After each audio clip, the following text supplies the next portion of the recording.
Before Nike became a billion-dollar empire, founder Phil Knight drove around selling running shoes from the trunk of his car. One bad contract, one factory mistake, and the company could have folded. This 30-second rags-to-riches snapshot reveals the near-bankruptcy moments, bold decisions, and gritty hustle that turned Nike into a global sneaker and sports brand. Perfect for fans of business history, entrepreneurship, and sneaker culture, this quick video breaks down how risk, resilience, and smart pivots built an icon. Like and share if you love comeback stories and business lessons from the founders who beat the odds. The story starts with a young man named Phil Knight. Phil Knight was not a billionaire. He was just a college runner who loved sports. While studying at business school, he had an idea. Japanese shoe companies were making good running shoes that were cheaper than German brands dominating the market.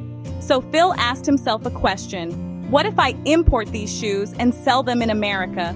That simple idea would later become Nike. In 1964, Phil Knight teamed up with his former track coach, Bill Bowerman. They started a small company called Blue Ribbon Sports. But things were not glamorous. Phil Knight didn't have a fancy office. He didn't even have a store. He sold running shoes from the trunk of his car at track meets. Sometimes he made a few dollars, sometimes he made nothing, but he kept going. The company started growing slowly, but soon problems came. The Japanese company supplying their shoes wanted to cut them off. Banks didn't trust them. Money was always tight. At one point, the company was almost bankrupt. Phil Knight later said he spent years feeling like the company might collapse at any moment. But instead of quitting, he doubled down. In 1971, everything changed. The company decided to create its own brand. That brand was called Nike. The famous swoosh logo was designed by a student for only $35. At the time, nobody knew that small logo would become one of the most famous symbols in the world. Nike's biggest weapon was innovation. Coach Bill Bowerman once poured rubber into his wife's waffle iron trying to create better running shoe soles. It worked. The waffle trainer became a huge hit with runners.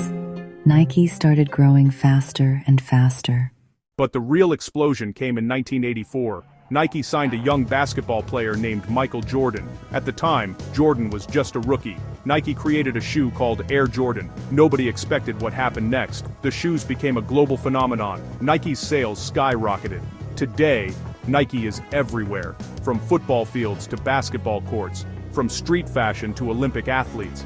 The company that once sold shoes from a car trunk is now a global empire. Millions of athletes wear Nike. Billions of dollars flow through the brand every year. But the biggest lesson from Nike's story is this: great empires don't start big. They start with an idea, belief, and the courage to keep going when things get hard. Because sometimes, the biggest brands in the world begin with a dream and $50. If you want to learn how the world's biggest companies were built, subscribe to Rise of Brands, Empire Builders. Because here, we reveal how empires are made,